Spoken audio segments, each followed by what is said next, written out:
Bike নিয়ে ঘুরতে বেরিয়ে বাড়ি ফেরা হলো না যুবকের। পথে দুর্ঘটনায় নিহতের নাম রাজীব হালদার। জানা যায় বাইক নিয়ে ঘুরতে বেরিয়েছিল ওই যুবক। আনন্দনগর থেকে বাড়ি ফেরার পথে একটি বাইকের সাথে ধাক্কা লাগে তার। গুরুতর আহত অবস্থায় স্থানীয়রা তাকে উদ্ধার করে প্রথমে বেলডাঙ্গা হাসপাতালে নিয়ে গেলে সেখান থেকে মুর্শিদাবাদ মেডিকেল কলেজ ও হাসপাতালে রেফার করলে চিকিৎসক তাকে নিহত বলে ঘোষণা করে। মানসিক স্বাস্থ্যের জন্য সবার আগে যে নামটি মনে ভেসে ওঠে, সুস্থ মনের ঠিকানা মনোবীক্ষণ।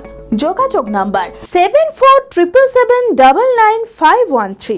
বেলডাঙ্গা থানার বাবুপাড়া এলাকার বাসিন্দা রাজীব হালদার। জানা যায় বাইক নিয়ে একাই ঘুরতে বেরিয়েছিল সে। আনন্দনগর থেকে বাড়ি ফেরার পথে বাগডাঙ্গার মাঠ সংলগ্ন এলাকায় একটি বাইকের সাথে ধাক্কা লাগে তার। ঘটনাস্থলে গুরুতর আহত হয় সে। গুরুতর আহত অবস্থায় স্থানীয়রা তাকে উদ্ধার করে প্রথমে বেলডাঙ্গা হাসপাতালে নিয়ে গেলে সেখান থেকে মুর্শিদাবাদ মেডিকেল কলেজ ও হাসপাতালে রেফার করলে চিকিৎসক তাকে নিহত বলে ঘোষণা করেন। পুলিশ দেহ ময়না তদন্তের জন্য পাঠায়। বাইক নিয়ে ঘুরতে বেরিয়েছিল, দিয়ে আমাদের বিশ্বপুকুর বাগডাঙ্গার মাঠ বলে একটা জায়গা আছে, ওখানে আনন্দনগর থেকে আসছিল, দিয়ে পেছন থেকে একটা বাইক ধাক্কা মেরেছিল। যে স্পটে ওখানে পড়ে মাথায় চোট পেয়েছিল। জেড একাডেমি গত 3 বছর সাফল্যের পর চতুর্থ বছরের পথ চলা। 2026-27 শিক্ষাবর্ষে অনলাইন ও অফলাইন ফর্ম ফিল আপ চলিতেছে।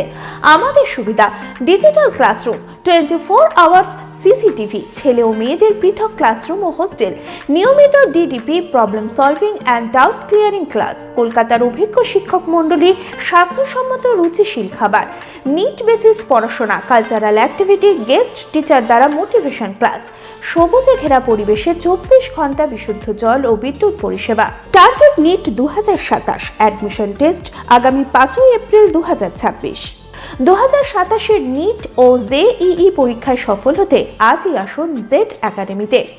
বিশদে জানতে যোগাযোগ করুন। ঠিকানা জেড একাডেমি, সারকাছি রামকৃষ্ণ মিশনের সন্নিকটে, বহরমপুর, মুর্শিদাবাদ।